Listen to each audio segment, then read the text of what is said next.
About the author.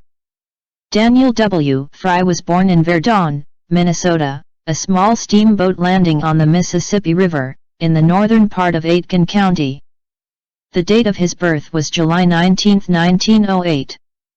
He was left an orphan at the age of 9, and from that time until he reached the age of 17, he was reared under the guardianship of his maternal grandmother, with whom he came to California in 1920.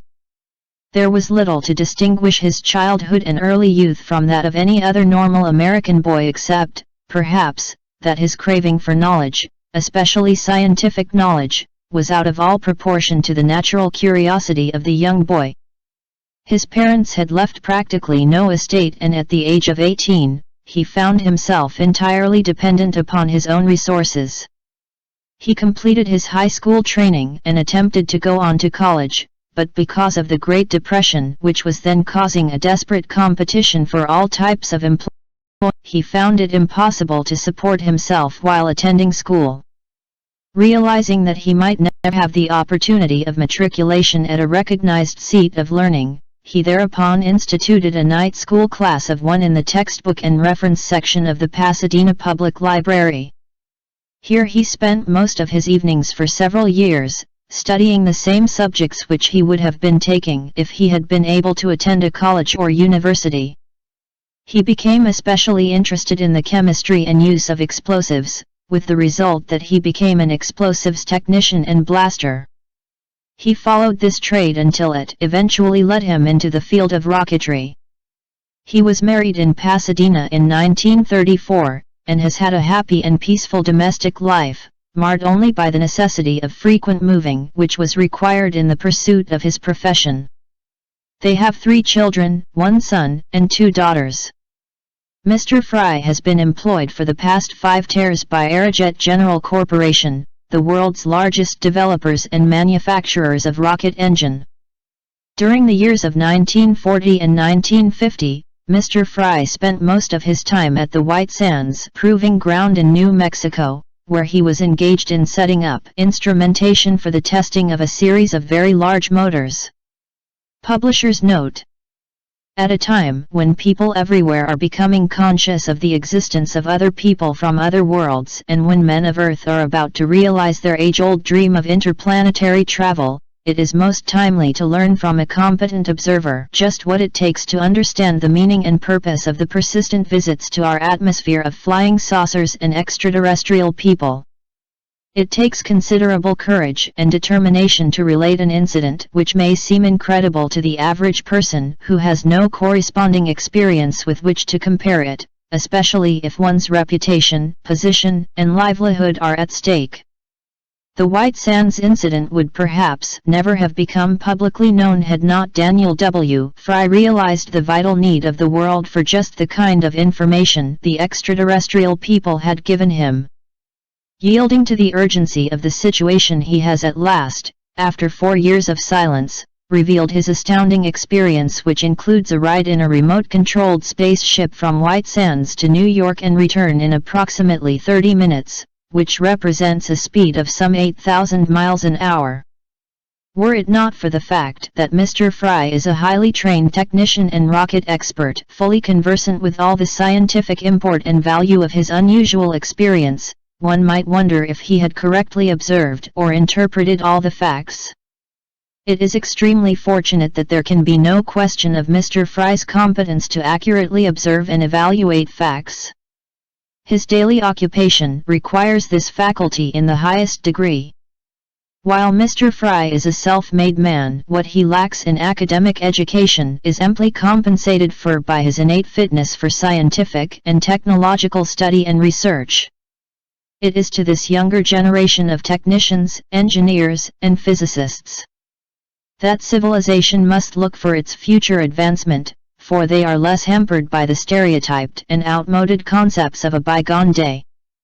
Many of them are self-made and hence are more resourceful and pliant in the face of the new and unknown, which is now fast becoming the domain modern physics, which is in the process of embracing parapsychology and metaphysics, as the investigation of matter inevitably leads into the realm of the imponderables. The vital significance of the message contained in the White Sands incident is not so much in the scientific information revealed as in the way it points up the tragic situation of the nations of the world of today, standing at a crossroads, on the brink of disaster, where understanding of the danger and the way of solution might well save civilization from impending destruction.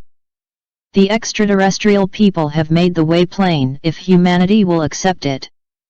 In presenting to the world the knowledge and wisdom revealed with such clarity and simplicity by the extraterrestrial people, Mr. Fry has performed a signal service to humanity which may well be the beginning of a trend toward the re-evaluation and reorientation of our efforts. With a corresponding spiritual progress going hand in hand with the greater development of our resources and a better understanding among nations, we may yet eliminate the causes of conflict and thus prepare for the dawn of the new golden age. Franklin Thomas. The White Sands Incident. White Sands Proving Grounds, July 4, 1950. Tonight I joined the ranks of the FSB. Flying Saucer Believers. Not only have I seen one, I have touched it, entered it, and ridden in it. Also, if I can still trust my senses, I have communicated at some length with the operators. Now that it has gone, and I am back in my quarters, it seems more and more incredible that it could really have happened. With all the scientific brain and talent that is available at White Sands Proving Grounds, why should I, a simple technician, be chosen, either by chance or design, to be the first human of the present-day Earth, to ride in a true space vehicle?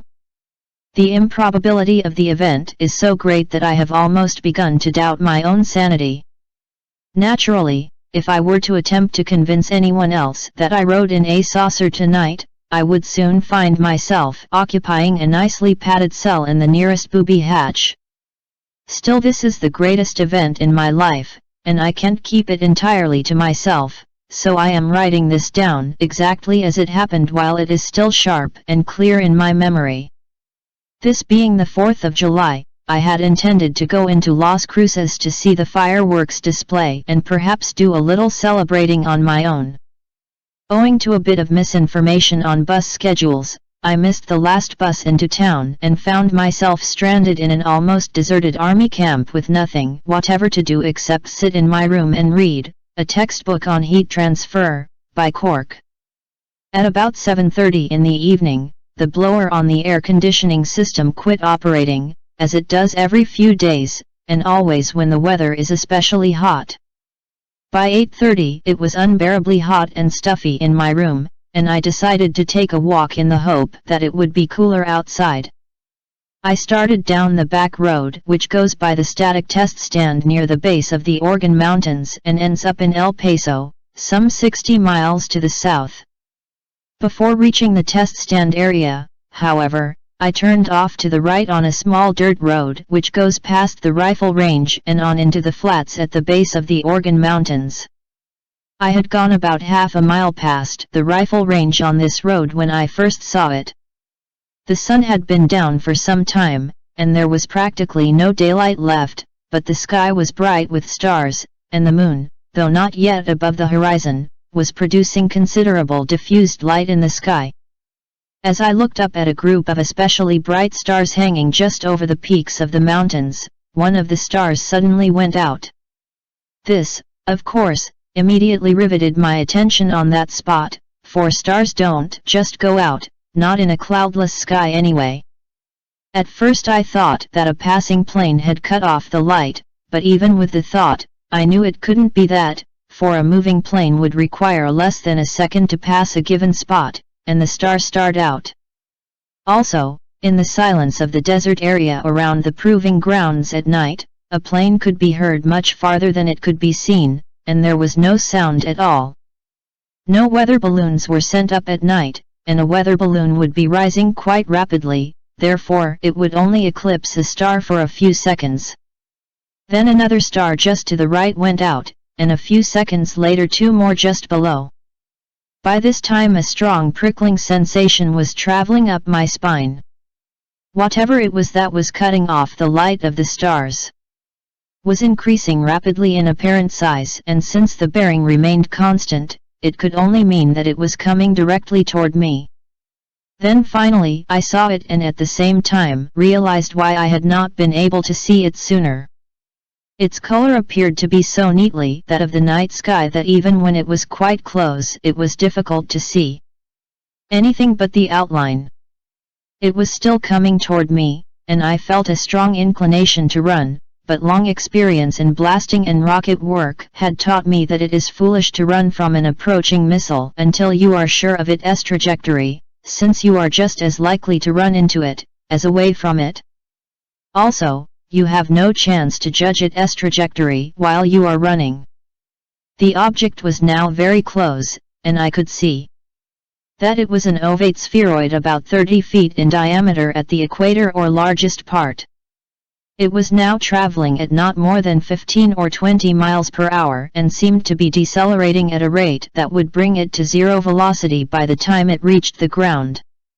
I could also see that unless it changed course, it would miss me by at least 50 feet. Somewhat reassured by its slowness of motion, I remained where I was and watched it glide in as lightly as a bit of thistledown floating in the breeze and settle to the ground about 70 feet away without the slightest bump or jar. Except for the crackling of brush beneath it, it hadn't made a sound.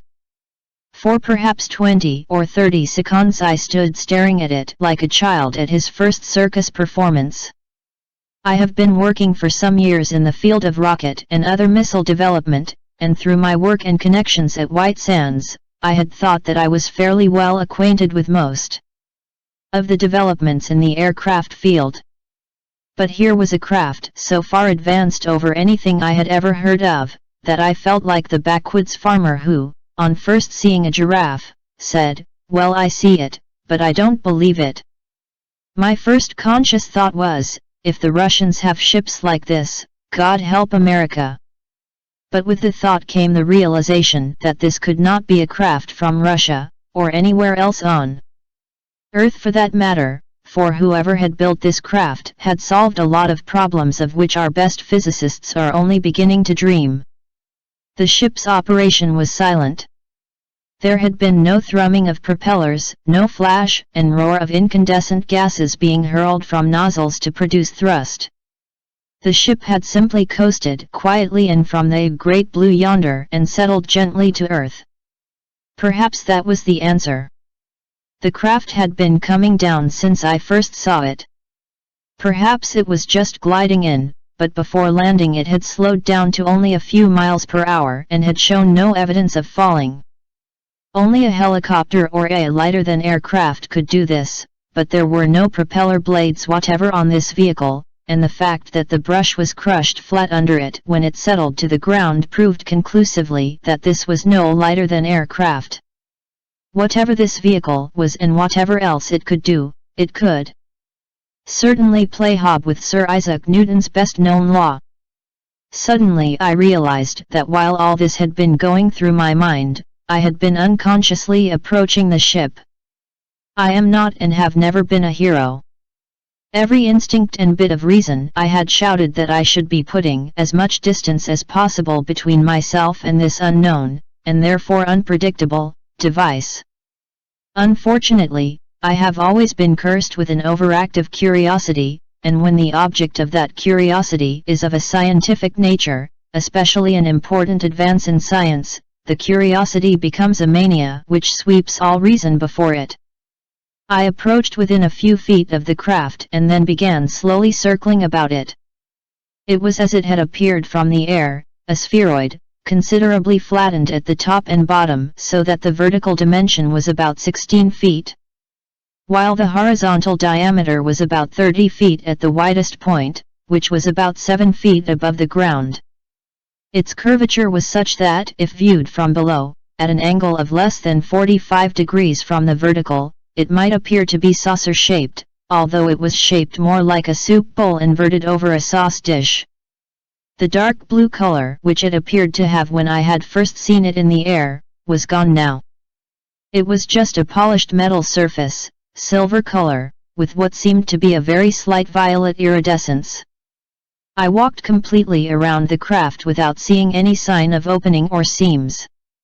If there is anyone inside, I thought, they must get in through the top or bottom.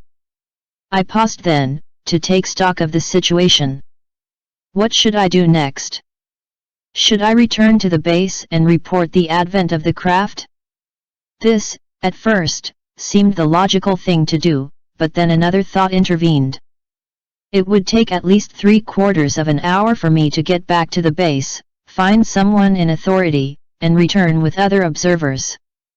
What if the craft tool off in the meantime? There would be nothing but a crumpled patch of brush to substantiate my story. Who would believe me? If anyone did believe, who would dare to admit it? I had read enough of the ridicule heaped upon those who had been incautious enough to admit having seen some unexplained objects flying in the air. How much worse would be the lot of one who claimed to have seen one land and to have been close enough to touch it, yet had no proof except a flattened patch of brush. This thought reminded me that, although I had been close enough to touch the craft for several minutes, I had not, as yet, actually done so. Perhaps I could learn something about the material of which it was made by the feel. At any rate, I could tell the temperature. I stepped forward and gingerly placed a fingertip to the polished metal. It was only a few degrees above the air temperature, and it was incredibly smooth. It is difficult to describe the degree of smoothness. If you were to run your finger over a large pearl which had been covered with a thin soap film, you might receive a sensation somewhat similar to that which I felt when I touched the metal. I stroked the metal with the palm of my hand and felt a slight but definite tingling in my fingertips and the heel of my palm. Then a crisp voice came out of the air at my side, "Better not touch the hull, pal, it's still hot." I had not realized how much tension I was under until the voice suddenly shattered the silence. I leaped backwards several feet, catching my heel in a low bush and sprawling at full length in the sand. I heard something that sounded like a low chuckle, and then the voice came again in a somewhat friendlier tone, "Take it easy, pal, you're among friends." The humiliation of my ungraceful posture, combined with the mild tone of the voice and its familiar phrases, served to sweep away all the fear which I had felt and replaced it with a mild irritation. I arose, brushing off my clothes and tugging at a sand burr which had found a home in my hair. "You could have turned the volume down," I grumbled. "You didn't have to blast out at me like that. You scared me out of a week's growth." "Blast out?" The voice hesitated. "Oh yes, you mean the amplitude of the warning was too great. Sorry, buddy, but you were about to kill yourself and there wasn't time to diddle with controls." "You mean that the hull is highly radioactive?" I asked. "If so, I am still much too close." "It isn't radioactive," was the reply. "I used the term hot because it was the best I could think of in your language to explain the condition. The hull has a field about it which repels all other matter. The field is very powerful at molecular distances but diminishes by the 7th power of the distance so that the force becomes negligible a few microns away from the hull. Perhaps you noticed that the surface seemed very smooth and slippery. That is because your flesh did not actually touch the metal but was held a short distance from the surface by the repulsion of the field.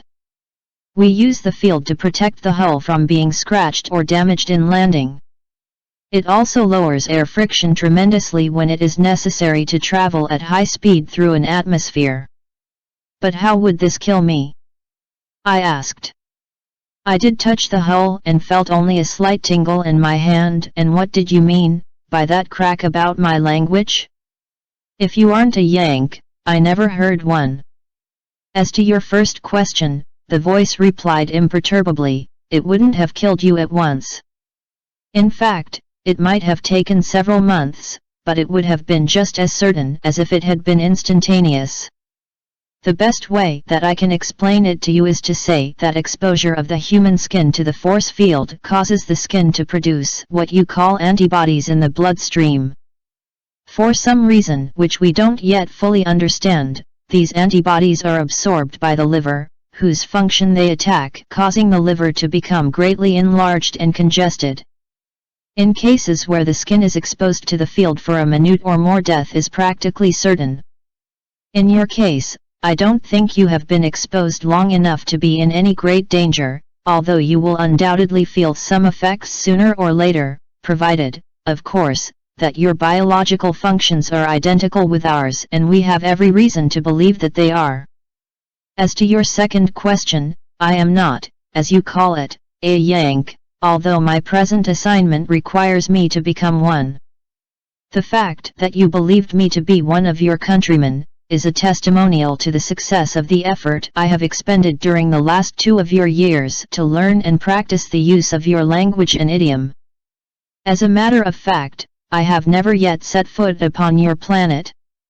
It will require at least 4 more of your years for me to become adapted to your atmosphere and gravity and to become immunized to your biotics. I stood silently for what seemed a long time but was probably only a few seconds, attempting to digest the full meaning and implication of this speech. At last I said slowly, if I had not with my own eyes seen this craft come in and land, I would have said that you were some nut who had been reading too many science fiction stories. As it is, I am prepared to admit the possibility of almost anything. Besides, since my being here and seeing you land was entirely accidental, it is obvious that my belief or disbelief could not be of the slightest importance to you. On the contrary, replied the voice. It is important to us that you be given every opportunity to acquaint yourself with the facts and to form your own opinion accordingly. One of the principal purposes of this expedition is to determine the basic adaptability of the Earth race, particularly the degree of their ability to adapt their minds quickly and calmly to conceptions which are completely foreign to their customary modes of thought. Previous expeditions by our ancestors met with almost total failure in this respect. This time there is hope that we may be able to find minds sufficiently receptive so that we may be of some assistance in the progress of your race. In your case, at least up to the present moment, your conduct has surpassed our best expectations. I can see, I said, that your race, whatever it is, and ours has at least one thing in common, that sarcasm is the principal form of humor. However, you can't annoy me that way. I've been kidded by experts. I realize that everything I have done since you first came into sight has been wrong. In the first place, if I had any sense, I would have gotten out of here fast when I first saw you coming, instead of waiting, perhaps to be crushed under the ship. When you landed, instead of leaving, or at least remaining at a comparatively safe distance, I had to come snooping around your craft. Then, when your warning voice came through your speaker or whatever it is, instead of accepting the warning calmly and quickly, I jumped like a scared rabbit and landed in the sand in about as undignified a position as it is possible to imagine. Last, but not least, you apparently suppose that I believe the statements which you have made. As I said before, I am prepared to consider the possibility that they are true. I am also prepared to consider the possibility that they are a lot of hooey. Precisely, replied the voice. Let me explain my position. No sarcasm was intended. I meant exactly what I said. In the first place, you said that curiosity impelled you to investigate the craft, subjecting yourself to unknown hazards rather than to seek safety in flight. This typifies the struggle between the desire for knowledge and the desire for the safety of the status quo. I believe that there is an old saying among your people that self-preservation is the first law of nature. It is encouraging to note that the desire for knowledge can occasionally overcome the animal instinct. When I called a warning to you, your reaction was not one of fear as you seem to think. A reaction of pure fear would have frozen you into immobility at least for a moment. Instead, you acted instantly and in the proper manner. The fact that you stumbled merely indicates that your concentration on the details of the ship was so great that you failed to maintain a clear avenue of retreat. As for believing what I say, merely because I say it, that is the last thing which we desire. What we need are minds sufficiently open to receive evidence, even though that evidence be contrary to all preconceived opinion, and minds sufficiently agile to assimilate that evidence and arrive at logical conclusions. The fact that in spite of being in circumstances completely unique in your experience, you are listening calmly to my voice and making logical replies, is the best evidence that your mind is of the type we hope to find. Thanks for the compliments, I said. I wish I could believe that I deserved them, but your statement implied that you propose to use me in SOAR project which involves the scientific advancement of the people of Earth. Why pick me? Just because by the merest accident I happened to be here when you landed. I could easily put you in touch with any one of dozens of men right here at the base, who are far more advanced than I in science. Basic laws. When you say that you happen to be here by the merest accident, you greatly underestimate us, was the reply. The brains of many Earthmen transmit readily, but you are one of the very few whose brain also receives well. If you inquire when you return to your quarters, you will discover that the air conditioning system did not break down tonight, although it has frequently done so in the past. But to get back to the subject of discussion, we have investigated the minds of many of your top scientists. In every case, we found that their minds had hardened into the mold of their present conceptions. They have advanced too far. Consequently, they would have too far to retreat. I can make my meaning plainer by an analogy. A man seeking scientific knowledge is like an ant climbing a tree. He knows when he is moving upward, but his vision is too short to encompass the entire trunk. The result is that he is likely to get out on a lower limb without realizing that he has left the main trunk. All goes well for a time. He can still climb upward and even pluck a few of the fruits of his progress, but soon he begins to become confused as the solid branch suddenly begins to break up into myriads of twigs and leaves all pointing in different directions. So the seeker of knowledge finds that the great basic laws which have always been so unshakable, now begin to divide and to point in opposite directions. The scientist comes to the conclusion that he is nearing the limit of the knowledge which can be conceived by the mind and that all physical laws ultimately become purely statistical. When he has reached this point, he can make further progress only by following a line of abstract mathematical reasoning. This is like traveling on a train in one of your subways.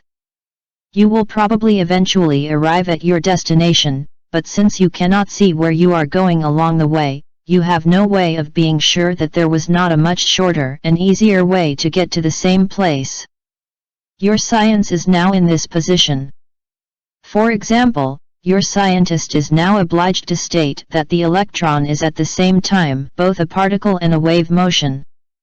They attempt to rationalize this by saying that the electron is a particle and a wave of probability.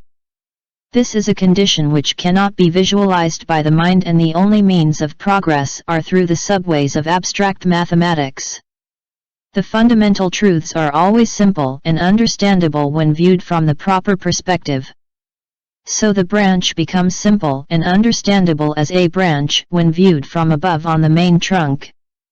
In short, what your science must do if it is to continue to progress, is to go back down the limb on which you are trapped to the point where it joins the main trunk and then start up again. This we can and will help your people to do, but only if they wish it and are able to follow the path which we will point out. This, however, is for the future. Before we can be of any assistance to the people of Earth, two things must be accomplished. First, our bodies must become biologically adapted to your environment, so that when we come among you, we will be identical with your people. This, as I said before, will require at least 4 more years. The second condition is more difficult. The political tensions which now exist between your nations must be eased. If either of the two dominant nations of Earth were to achieve conclusive scientific superiority over the other, under present conditions, a war of extermination would be certain to follow. We are not here to assist any nation in making war, but to stimulate a degree of progress which will eliminate the reasons for wars on Earth, even as we, some thousands of years ago, eliminated the reasons for conflict among our own people. But I see you are becoming weary of standing out there in the sand and listening to these dissertations on science and sociology. Which reminds me of my duties as a host. Would you like to enter the ship and perhaps make a short flight? It is only a cargo carrier with remote control, but it does have a small passenger compartment with several seats which are plain but quite comfortable. I would be very glad to be allowed to see the inside of the ship, I replied. And would give anything to be allowed to ride in it, but how can I get in? I have been completely around the ship and saw no sign of any opening.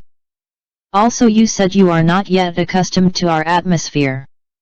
If I come in, I will have to bring my atmosphere with me. How will that affect you? As I said before, replied the voice, the craft is a remote-controlled cargo carrier. I am not in this craft.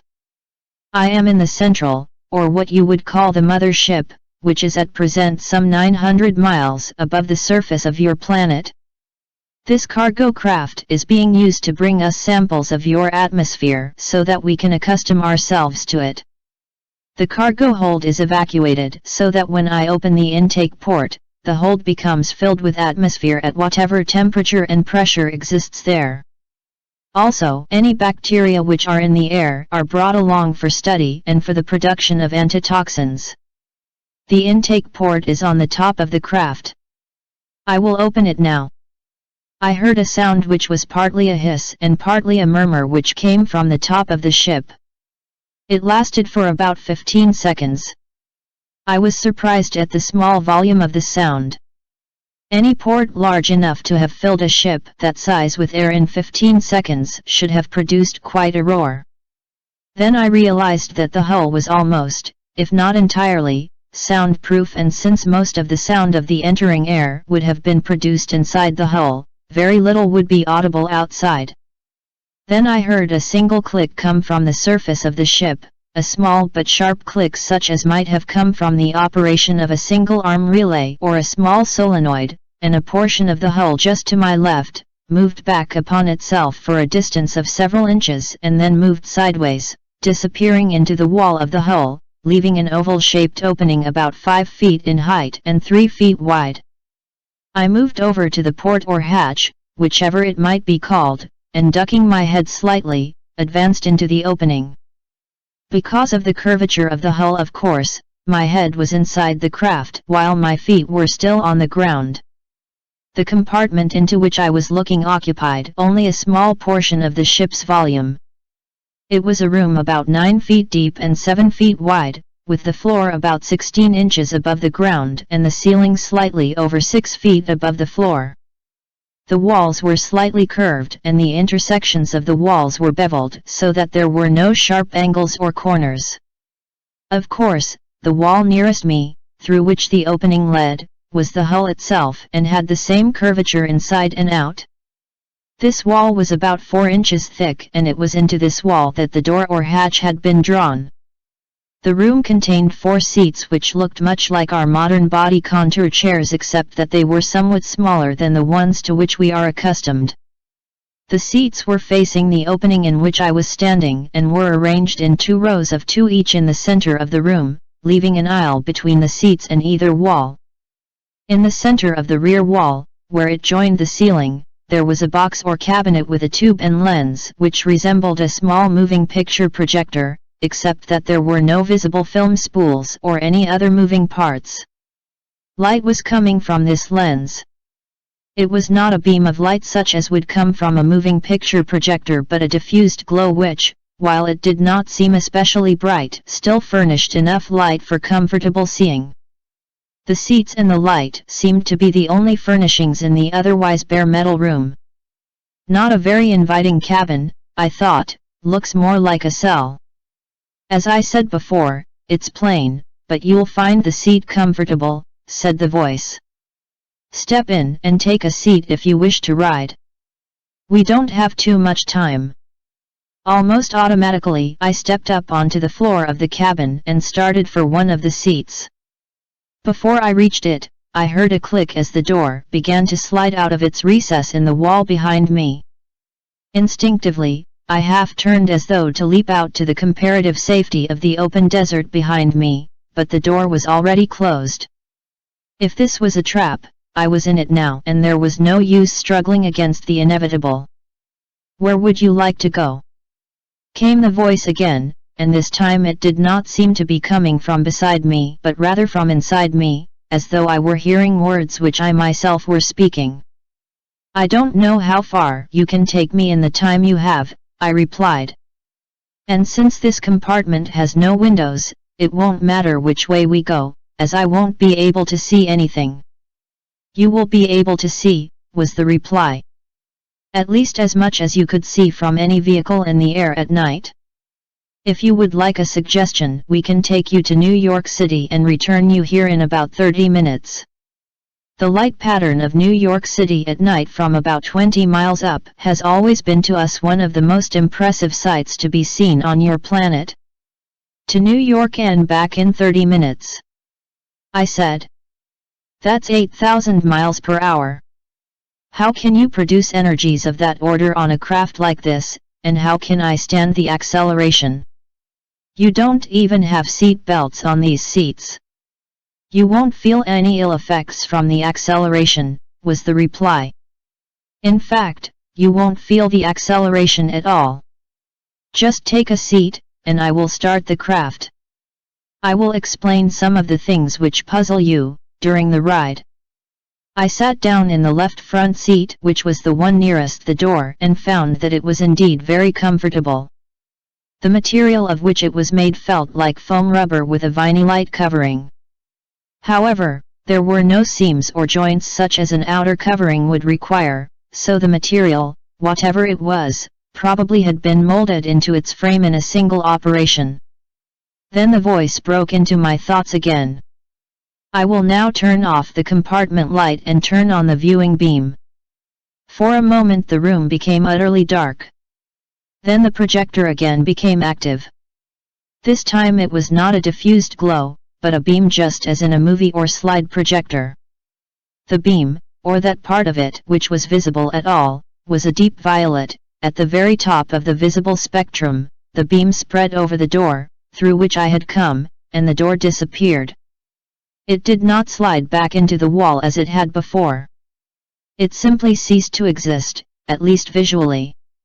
It was as though I were looking through the finest type of plate glass or lucite window.